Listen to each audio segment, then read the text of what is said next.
Can we change audio in Instagram Reels after posting? Hello guys, this is Atticus and welcome back to another tutorial video. In today's video, we'll try to figure out if we can change our audio in Instagram Reel after posting. So without any further ado, let's dive right into it. The first step is open up your Insta. Make sure that your Instagram is updated to its latest version. So after doing that, head over to your bottom right corner on your profile. Now, whichever reel that you want, open that up. And after you've opened up the reel, head over to your settings. To head over to your settings, tap on the three dots on the top right corner of your reel post. Then what you'll need to do is, if you see an option called edit, you can edit your post. So tap on edit.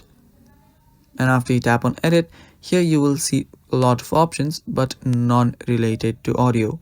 So let's head over to more option as well, and there is nothing there as well. So there is no option to actually change audio in Instagram after posting. So what you can only do is you can simply delete the app post itself, the reel itself, and then again post it using another another audio. So that's the only way you can actually change audio in Instagram Reel after you've posted. So yeah, that's all for today's video guys. Thanks for watching. Stay tuned for more and bye bye.